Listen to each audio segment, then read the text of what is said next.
Thank you very much sir. आपको good morning भी कहूँगी और साथ साथ ईद मुबारक भी कहूँगी। बहुत शुक्रिया कि आपने आज के दिन हमें वक्त दिया। सर सबसे पहले तो इस बजट के हवाले से एक थोड़ा सा मैं चाहूँगी आप हमें ओवरव्यू भी दें कि हम जो एक्सपेक्टेशंस रखे हुए हैं वो किस हद तक रियलिस्टिक हैं, और इसके साथ साथ फिर हम मुख्तलिफ शोबों को टारगेट भी करते हैं इस हवाले से। जी बहुत शुक्रिया।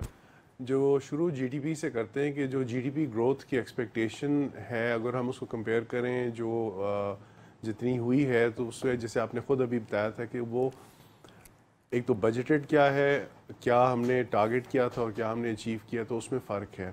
वजह उसकी ये है कि मईशत में थोड़ी सी सुस्ती थी, हालांकि इंटरेस्ट रेट को कम किया गया था, लेकिन जब आप इंटरेस्ट रेट कम करना सिर्फ ना काफ़ी होता है, आपने पॉलिसीज़ भी ऐसी बनानी होती हैं कि जो उसको सपोर्ट दें। अगर हम देखें तो जो सबसे ज़्यादा हमें जो एक उम्मीद थी और रहनी चाहिए वो है लार्ज स्केल मैन्युफैक्चरिंग, और उसके बाद फिर हमें एग्रीकल्चर, और आखिर में मैं सर्विसेज को इसलिए रखते हैं क्योंकि सर्विसेज वैसे ही खुद ही ग्रो कर रही है।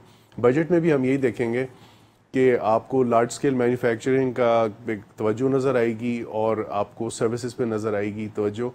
एग्रीकल्चर पे भी होगी, लेकिन यह है कि क्योंकि एग्रीकल्चर खुद ही एक चीज़ चल रही होती है तो उसमें ज़्यादा चेंजेस नहीं लाने की ज़रूरत होती। अलबत्ता ये ज़रूर है कि जो टैक्स जो नया लग रहा है उस पर एग्रीकल्चर पे उससे काफ़ी फ़र्क पड़ा है, जो हमने शायद पिछली गुफ्तगू में भी हमने इस पॉइंट को टच किया था।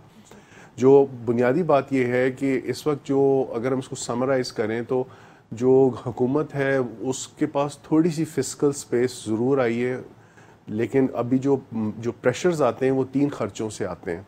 नंबर 1 वो है कर्ज़े, प्रिंसिपल रीपेमेंट और सूद।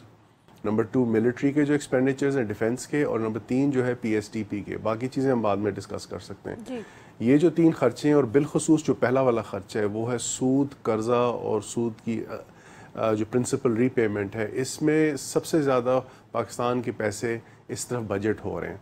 तो जब वो बजट होता है तो फिर मिलिट्री एक्सपेंडिचर तो उसके सामने कुछ भी नहीं लगता, हालांकि मिलिट्री का आपको भी साफ नज़र आ रहा है कि वो पैसे ठीक जगह पे गए थे। बिल्कुल।